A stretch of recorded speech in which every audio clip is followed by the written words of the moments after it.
Ναι. Πραγματοποιήθηκαν χτες σε όλη την Ελλάδα και στη Μεσσηνία οι εκλογικές διαδικασίες για την ανάδειξη νέων οργάνων στο ΠΑΣΟΚ. Στη Μεσσηνία είχαμε μια ιδιαίτερα αυξημένη συμμετοχή, δεδομένου το ότι Κυριακή 26 του μηνός, μέσα στο Θέρος, 600 συμπολίτες μας προτίμησαν, πέρα από το καθημερινό τους πρόγραμμα, να έρθουν και να στηρίξουν αυτή τη νέα προσπάθεια που κάνουμε στα πλαίσια υλοποίησης των αποφάσεων του προηγούμενου συνεδρίου για την ανασυγκρότηση του ευρύτερου χώρου της κεντροαριστεράς, και στα πλαίσια αυτά αναδείξαμε τις νέες νομαρχιακές επιτροπές και τις νέες συντονιστικές επιτροπές δήμων σε όλη τη Μεσσηνία. Για εμάς ήταν ένα ελπιδοφόρο μήνυμα η συμμετοχή 600 συμπολιτών μας, καθώς μέσα σε δύσκολες συγκυρίες και για τη χώρα και για το χώρο, το ότι λάβαμε μια εντολή προκειμένου να συνεχίσουμε πάνω στα χνάρια που έχουμε χαράξει εδώ και ένα χρόνο για την συσπήρωση ευρύτερων δυνάμεων στον χώρο της κεντροαριστεράς, που για μας είναι το ζητούμενο όχι σαν αυτός σκοπός, αλλά ως ιδανική λύση απέναντι στα προβλήματα που αντιμετωπίζουμε σήμερα και αύριο. Η διαδικασία από εδώ και πέρα μετά τις εκλογές προβλέπει συγκρότηση σε σώμα προφανώς. Αυτό πότε θα γίνει? Από εδώ και πέρα η διαδικασία έχει ως εξής.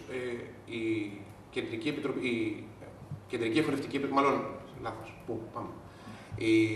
Τα κεντρικά όργανα του κόμματος θα πιστοποιήσουν τις επόμενες μέρες τα αποτελέσματα σε όλες τις εκλογικές περιφέρειες και θα οριστεί με εγκύκλειος από την ΕΚΑΠ και τον γραμματέα η διαδικασία με την οποία θα συγκροτηθούν σε σώματα την αμέσως επόμενη εβδομάδα ίσως όλες οι νομαρχιακές, όπου εκεί θα αναζητηθούν οι τομείς, ο γραμματέας, ο αναπληρωτής και ό,τι προβλέπεται με βάση το καταστατικό και τις διατάξεις του.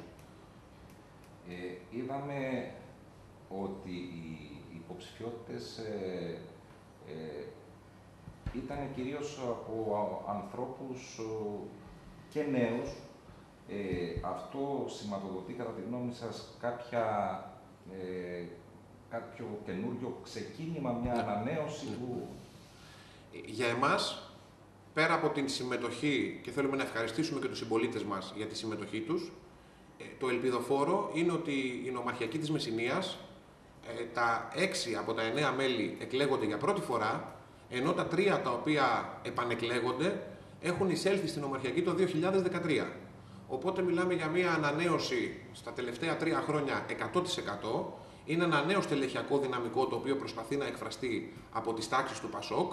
Είναι νέοι άνθρωποι, ελεύθεροι επαγγελματίες, ιδιώτες, οι οποίοι προσπαθούν ενεργά να δώσουν τις αναγκαίες, μέσω της συμμετοχής τους, προσπαθούν και αυτοί να συνδιαμορφώσουν ένα πλαίσιο και μια καινούργια